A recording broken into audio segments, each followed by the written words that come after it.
In the subreddit r/self-improvement, Baxter23 writes, I gamified my entire life for 30 days. It was a mistake.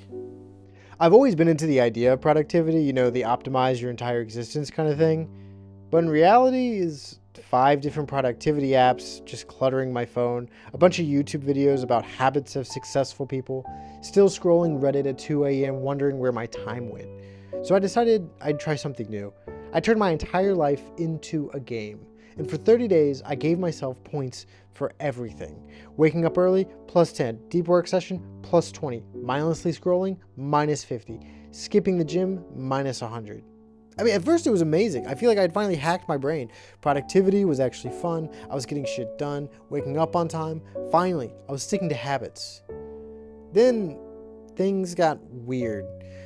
Somewhere around week 2, I caught myself doing push-ups just to earn 5 extra points. Like, I started optimizing stupid stuff like drinking water because, hey, it's free XP.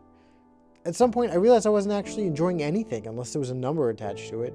And by the 3rd week, I completely broke. I was so focused on tracking everything, I stopped caring about why I was doing any of it. Like, I caught myself skipping a spontaneous walk with a friend because it wasn't part of the system. That's when I realized I had basically turned my entire life into a checklist. And honestly, it kind of sucked. So if you've ever Googled anything about productivity, you've definitely run into posts talking about gamification.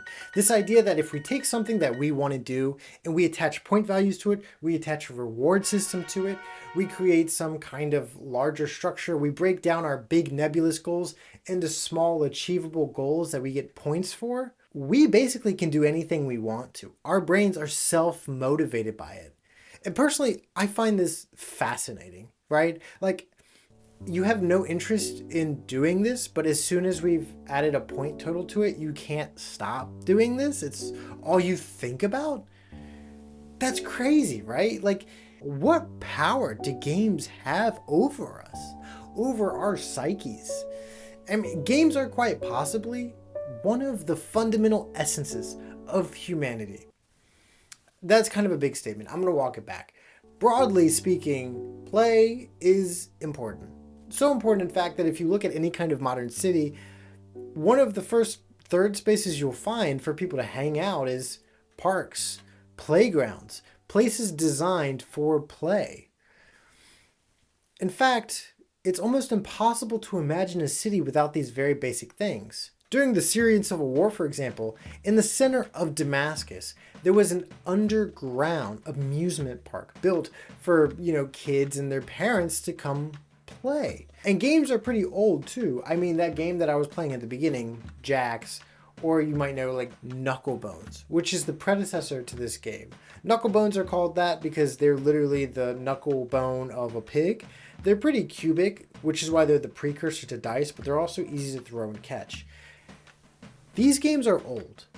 And when I say old, I mean extremely old. I mean older than biblical old. I mean, we dig up archaeological sites and we find knuckle bones. So when you play this game, just think about the fact that you are playing a game that humans have been playing for thousands of years.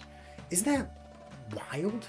In the last part of the Odyssey, Odysseus comes home to find his wife with a bunch of suitors. And what does he do before he kills them all? He challenges them to a game. Who can shoot an arrow through the head of like 20 axes or something like that? In the Analects, Confucius even talks about Go. He states, it is better to play Go than to rot your brain. It's hard to argue in what we consider part of our culture that games don't play a huge role. It's easy to even tell like what kind of culture someone's from based on the games they play. Do you play Chanchova or do you play Slapjack? Do you play dominoes or do you play mahjong? Do you know why the comment section of how to play spades looks like this? Do you know what euchre is? Were you a Scrabble family? I'm from a Monopoly family. I mean, all of this to say is that people have and will spend massive amounts of time playing games, be it video games or physical games, board games, logic puzzles. It's just odd, right? Because we look at this and we have to ask ourselves, if games are so important, what are they doing? Like, what's happening here? What does a teen boy get out of playing Fortnite for hours? What happens at the end of a chess game? Why is it preferable to play a game than it is to, I don't know, study something, read a book, create art, go work out? Instead of using our executive function to simply do an action we want to do, why is it so much easier to do it as a game? I mean, I hate to start at the obvious spot, but if I don't mention it, someone's going to say, we play games because they're fun, and we enjoy having fun. I mean, simply doing difficult tasks is something that we can do, but they become a lot more palatable when we can break them down into smaller tasks and complete them and have some kind of driving motivation for them. And because they can make difficult tasks palatable, games are a great place to try to push ourselves beyond what we think we can do. One website that I've been obsessed with for some time is called Puzzle Pipes. And I'll be honest, it just kind of scratches this deep itch in me. It is a website full of logic games, and it's pretty straightforward. They represent a board and then they give you a bunch of rules. Obviously, you use the rules to solve the puzzles. Very interesting. Usually the rules are pretty simplistic, so it's not obvious how to play the game. And that's the thing that I like. For example, in Puzzle Pipes, we have a bunch of pipes and they all rotate. And what you need to do is you need to rotate the pipes so that water, starting at that central node, flows through all of them. And the thing I love about it is that you can see in real time how this game works. You start off and you think, this is pretty easy, right? I just got to make sure you start here, it can go to all corners. And if they don't fit, I'll just rotate them till they all do fit. But then you look at it, and when you think about it as like this big structure, it's extremely overwhelming. And it seems impossible, but you know it's solvable because it's on a game site. And so what you do is you start thinking, okay, maybe starting from the center is wrong. Maybe if I look at, for example, this piece right here that has two possible orientations, one orientation puts one node in connection with one node. This is entirely closed off, so water can't flow through here. So it must be in the other orientation. And then you see, oh, well, then it must flow into this node, and so on and so on. And you can start building out small sections that you're sure about until they all eventually coalesce into one puzzle. And then the node in the center is actually the last thing that you have to worry about. And you learn the fact that to solve this big, overwhelming puzzle, you need to break it down and look at smaller individual sections where you can start to see patterns emerging. For example, if we watch birds fly, we can see they create these beautiful structures that are extremely coherent in the sky. We can do that. We do that, with drum lines. We do that in the middle of football games or whatever. On the field, but that requires so much coordination, that requires so much planning, but birds can just instantly do it anytime they take off. And you wonder, how can they do this? And then you remember puzzle pipes. We're seeing this big structure and we're trying to recreate this big structure. What we should be doing is we should be looking at each individual element and seeing how it's moving related to all the other elements. And then these structures just start to naturally emerge. In fact, this is the way that we do, in fact, model bird flights and, well, fish and sheep and tons of other animals. It's called a Boyd's model, and it's been around since like the 80s. All you need to do is you need to model how one bird moves in relationship to the other. And that's all you need to know for how birds create these structures. The individual action may seem random in the group, but it makes perfect sense when we look at small clusters. And you see, puzzle pipes lets us think about this other problem, how do birds flock, in an entertaining way. I mean, the things that we learn by pushing ourselves to figure stuff out has some kind of transferable properties. And this seems almost obvious, right? No one's going to go run for 5 miles, but they will go play soccer. No one's going to sit around and study a language, but they will play if they have points attached to it and hearts and whatever else Duolingo has. And I think this is beautiful. I think, wow, what a useful tool we have. But can we really say this? Is this actually true? Do you believe any of this? Yes, games are a fun way to do work. They do create problems that are solvable and therefore more palatable, but like, is this how most people interact with games? Think of the biggest games in the world. You're thinking of the World Cup. You're thinking of the Olympics. Games exist also for audiences. Additionally, while these games that we play are fun, low risk, we do it to enjoy ourselves, when they're playing it, they're not having fun, but the point for them is not to actually have fun. It's to be entertainers. And sometimes these games come at the expense of people's lives. Think of the Roman Colosseum. Think of MMA. Think of Odysseus in the Odyssey. Do you think he's doing it because he just wants to have fun? How are we supposed to feel about this? How does this complicate our relationship with games? Is there anything more exciting than someone in NASCAR getting in a wreck? Is there anything more fun than seeing someone get knocked out in an MMA fight? Does hockey not explicitly allow fighting in it? Yes, games exist to numb us to the difficult parts of slogging through tasks, but can they also be used to numb us for violence?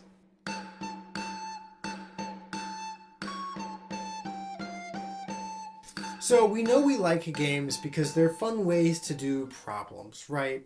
At the same time, we use them as entertainment, passive entertainment. We watch other people do it, and this creates a problem because when we are not directly involved, we like to heighten the stakes to make the games a little bit more interesting. And probably the biggest extreme of this would be Squid Game, which is a whole show about enacting violence among an exploitable population for the sake of the entertainment of the wealthy. I mean, obviously, the show exists almost solely to criticize the system. That is the expressed opinion of the protagonist. If we don't stop this, they'll kill us all! As well as the creator of the show. 제가 하고 싶은 얘기는 이 사회가 이 게임과 비슷하다라는 얘기를 하고 싶었던 거거든요. 근데 그렇다면 이 사회는 탈출을 하려고 하지만 탈출할 수 없는 뭐 이런 공간 같은 건데 탈출을 했다고 믿지만 결국 탈출해도 우리가 사는 사회를 벗어날 수 없는. Despite this, right after the show's unexpected success, there was this big market for recreating the games but in real life, seemingly indulging in the very thing that the show meant to criticize. They say, you don't understand the point of the show. They say, I can't believe we made the Torment Nexus from the hit sci-fi book Don't Make the Torment Nexus.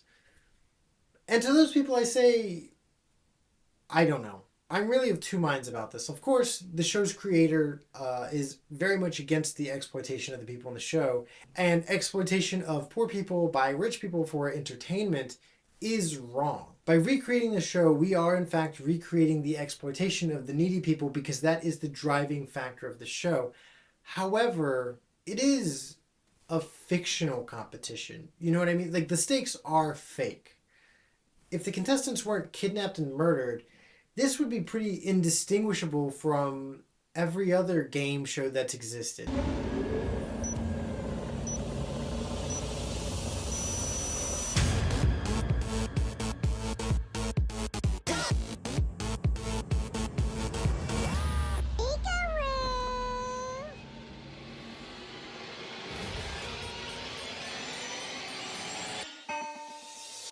And the Emmy goes to RuPaul's Drag Race. No. I don't think that's true. I think you're redwashing this. Well, what do you mean? So Squid Game at its core is a critique of capitalism. They play because it's a win-win system of get rich or die trying. It is a false dichotomy that obscures the true villains of the series, forced upon the most vulnerable people in South Korea. Speaking of the true villains, do you want to play a game? Well, what game do you want to play?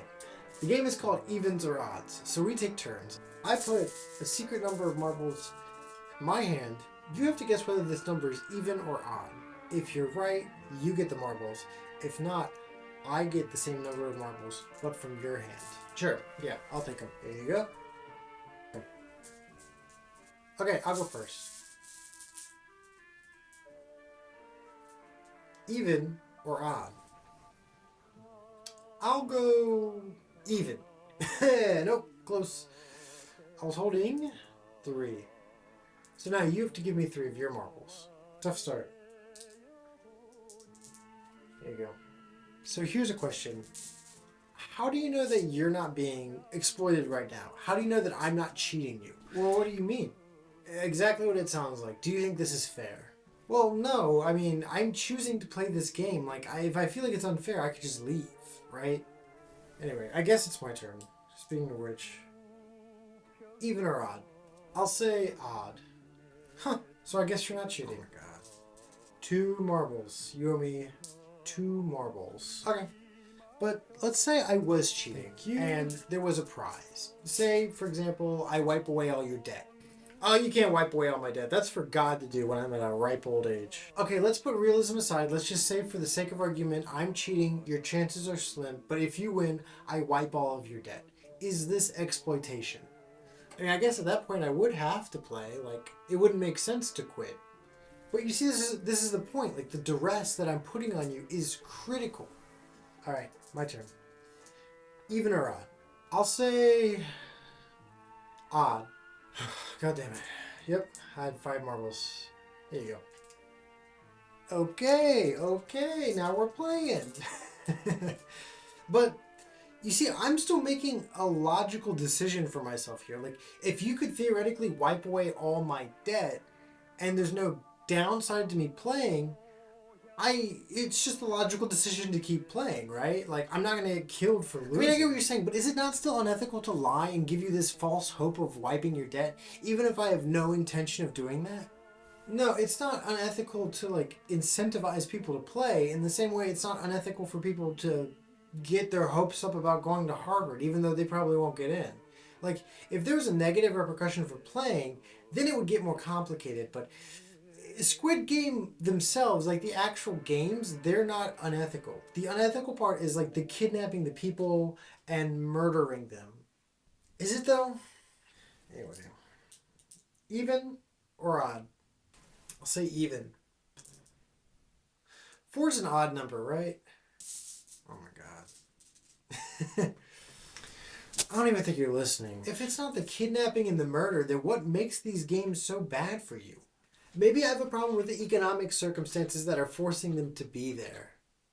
Squid Game, and by extension to a lesser part, Beast Games, I guess, is just like the old philosophical thought experiment about moral suggestions versus moral imperatives. Like, if you pass someone walking through a desert and they're dying of thirst and you have an extra gallon of water, is it morally correct to sell them that extra gallon for $1 million? And the answer to that is no. That's extortionary. They have no choice. And so they have to accept your price. But then if you then use that money to set up a system that pressures other people to walk through the desert, that's doubly as bad. And if you set up this advertising of a big game where everyone has to go across the desert on their own so that you have an infinite supply of customers, well, that's what we got here.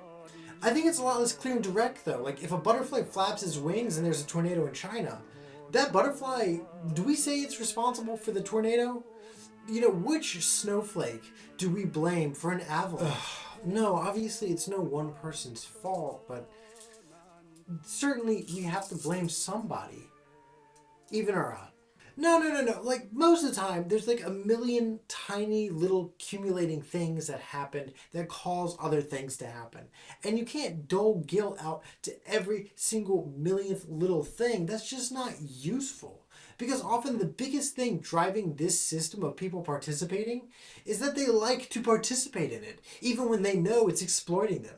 But I don't buy that. When they're voting in Season 2, half of them realize this and they keep trying to vote themselves out of the system. And the other half is just crazy, okay? Even or odd? I'll go even. It's 1, 2, 3, 4, 5, 6, 7, 8, 9. I was holding 9. So give me 9 of yours. Jesus. Here you go. Here's all my marbles, basically. Listen, most of them don't want the game to end, and you'll never understand why if you just look at it with the theory of worker exploitation as the sole driver of what's causing people to play. Like, there's something else driving half of them that I don't think you see. And it's this thing that drives the illogical competitiveness that makes all games interesting.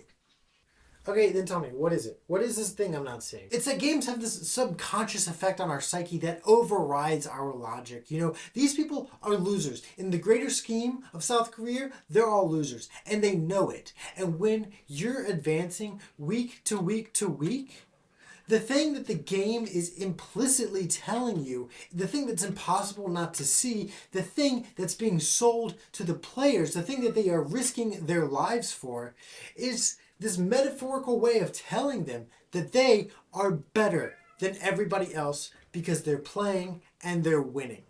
I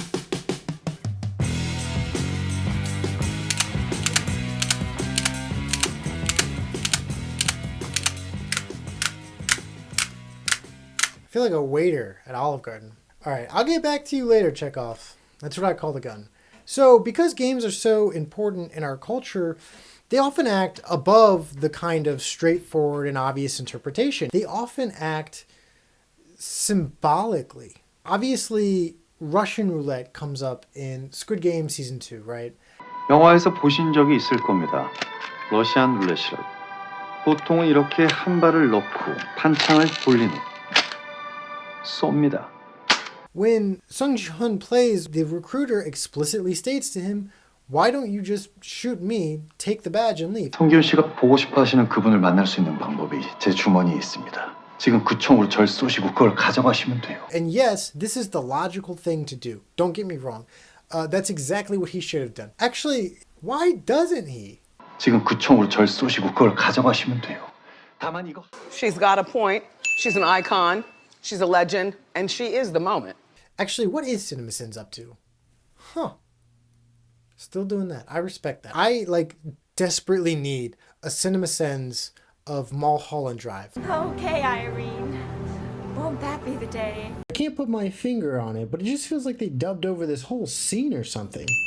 Like, whenever you're ready, I need to see it. Or any David Lynch film, please, in his memory. Anyway, to answer this kind of obvious question, why is he playing Russian roulette when he doesn't have to, is because if he doesn't play Russian roulette, he's admitting to the recruiter and to us, the audience, something about his morality. He's a cheat. And by putting the rules of the game above his own life, he's showing that he can play by the rules and still win. I also think it speaks to his morals. There is a difference. There is a moral difference, I would even say, between shooting someone, which is an action, and letting someone shoot themselves, which is an inaction. Okay, let's get back to this.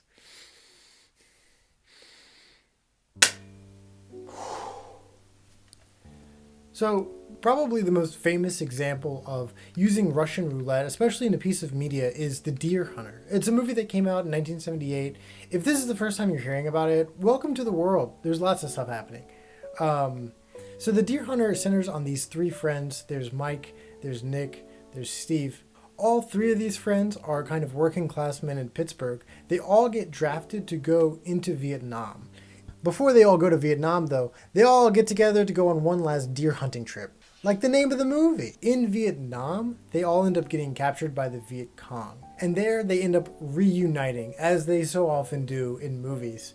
And when they reunite, it's because they're all forced to play Russian roulette together, while the Viet Cong around them are betting on who will live and who will die.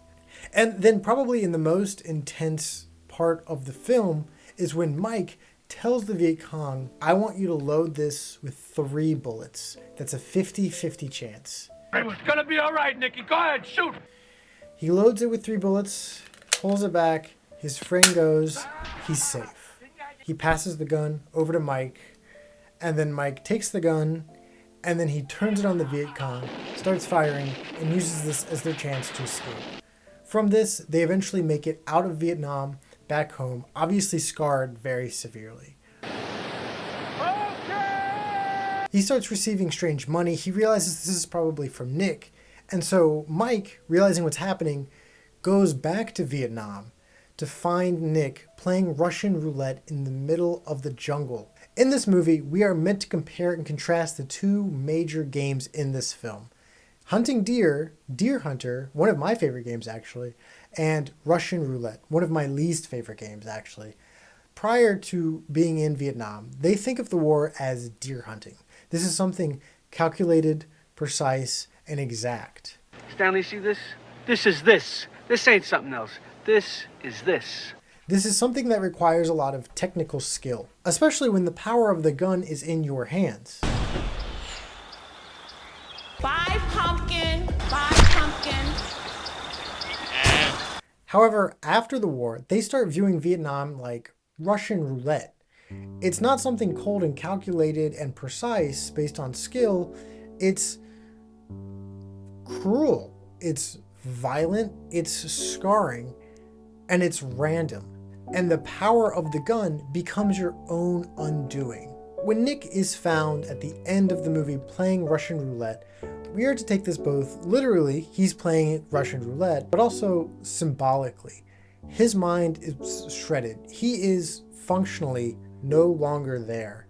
His life ended when he pulled the trigger. Had he not died physically in Vietnam, he had died psychologically in Vietnam. I also have to note that this depiction of Russian roulette was rather controversial when this movie first came out, namely because there's basically no evidence of this ever happening in the actual Vietnam War. So people were worried that this was kind of maligning the Viet Cong. For example, Roger Ebert, in his defense of the use of Russian roulette in the film, says, quote, "It's the organizing symbol of the film. Anything you can believe about the game, about its deliberately random violence, about how it touches the sanity of men forced to play it, will apply to the war as a whole. It's a brilliant symbol because in the context of the story, it makes any ideological statement about the war superfluous."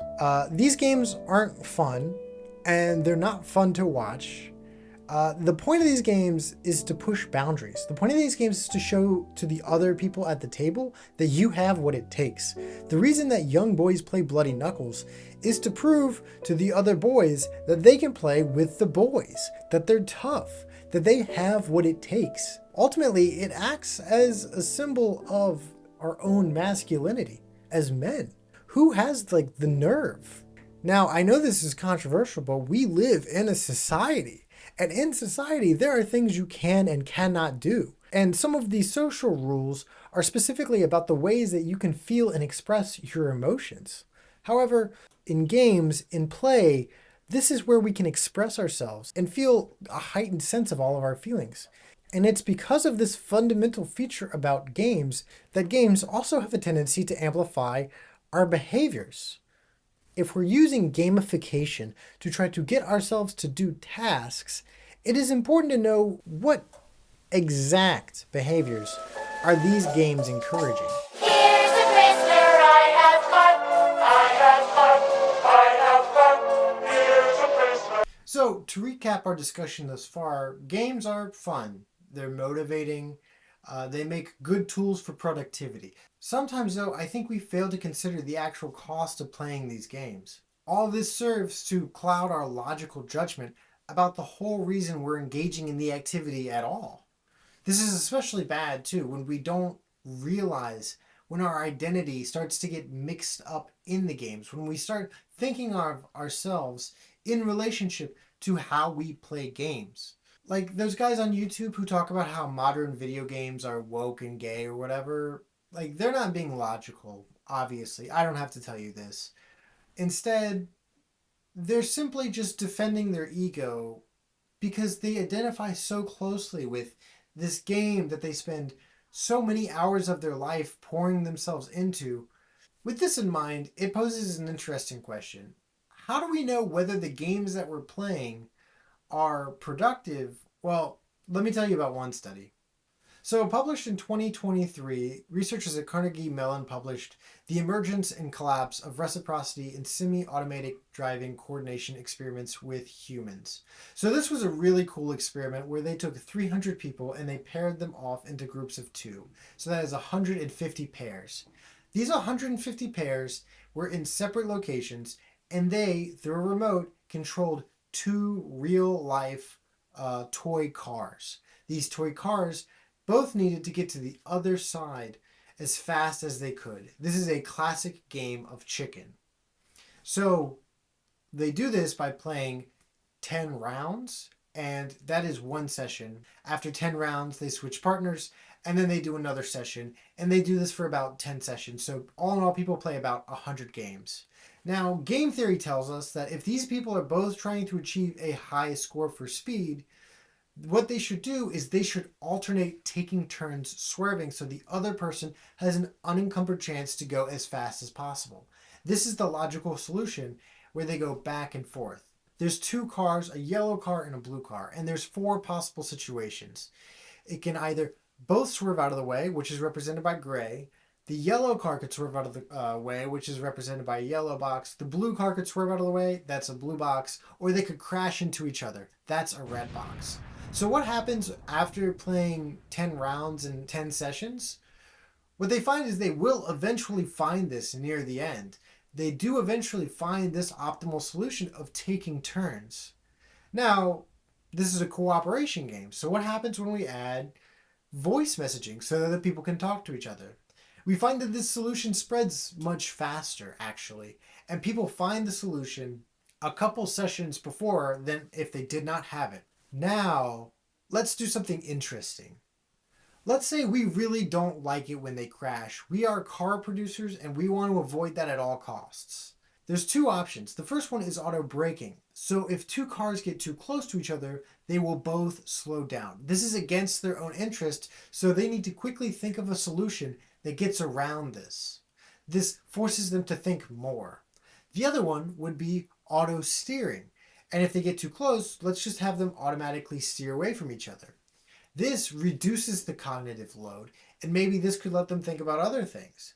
And so what we find is that when we put in the auto braking, something that forces people to think more about what they're doing, they find the solution quicker. And when we add messaging, they do it even faster. And this is the best possible outcome. However, auto steering, they never find the solution. And when they add in messaging, they still never find this solution. Most interestingly, if they're playing a session and halfway through they switch from a manual to an auto steering, this turns off their ability to find the solution. This means that this auto steering is actively prohibiting us from thinking and acting collectively. Something that takes away our focus is causing us not to cooperate. Now, this paper is interesting because it looks at how these two different tools that seem benign can actually cause these drastically different outcomes. Now, I want you to think of a company. This company is developing a software that helps you with some personal goal that a lot of people have. And it does this by gamifying it. It takes this big goal, it breaks it into chunks. There's a lot of dopamine to be had. There's a lot of cute characters. It's sending you reminders, sometimes threatening reminders. It's easy enough to do, and there's a low barrier to entry. It's not something you have to cognitively engage with very strongly. This game is synonymous with this personal goal that people have. Now imagine this personal goal, if we're not using this, if we just focus and we study, is something that you could do in about 4 to 6 months. But the work isn't very fun, and you can actually get it done faster with this software. However, this company keeps growing. And as it's growing, they have an IPO. They go on the stock market, they get shareholders, and they have a vested interest in this company growing. Now suddenly, the game has now fundamentally changed to one of growth and user retention. Now they are incentivized for you not to reach this personal goal, because if you do reach it and you leave the platform, then their user retention goes down. So they're focused on creating a system where you can play it and still feel the momentum, like you're still heading to this overwhelming goal. And you can see this reflected in the length of the course. Years ago, it used to take, I don't know, maybe 180 hours to complete the course, but now, after, it takes 700 to get to the same exact spot. There are subreddits of people talking about this game and being unable to complete it, but they're okay because they've been working at it at a long time and they really don't mind taking it slow. Something that should take 4 to 6 months, they've been doing it for almost 3 years now. Honestly, they probably reached their goal within the first 6 months and should have graduated to something more intense, but they can't because they still got to play the game because the game's still ongoing because they haven't finished the game yet. And quite honestly, they're never going to finish this game. That's not the point of this game. The point of this game is, after a few months, just to kind of waste your time. Suffice to say, in our world, many people use gamification, I think, to hide enshittification. Enshittification is the process by which a capitalist system co-opts some kind of functioning tool or software that exists and starts to take away the pieces that are vital and useful for the sake of profit. And when we have this process of enshittification, people who come to this software to use it will start to recognize it and leave. Gamification then is useful as a reframing device because games are just players and rules and the two things interacting. We don't think about the final objective of the platform because we're allowed to put all of our cognitive load on enjoying the process of using it. Issues then get framed as the problem for the player. Oh, you can't scroll to the bottom of your timeline? Maybe you should just scroll more.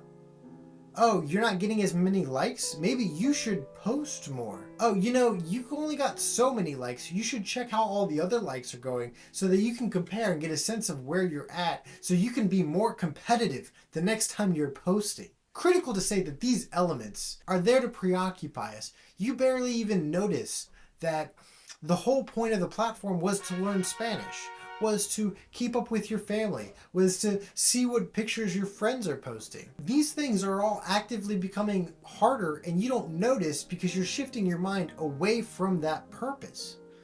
You become preoccupied with the gamified elements like the likes or the rewards or the streaks, and it works because the whole point of gamification in the first place anyway is to distract you from the thing that you set out to do.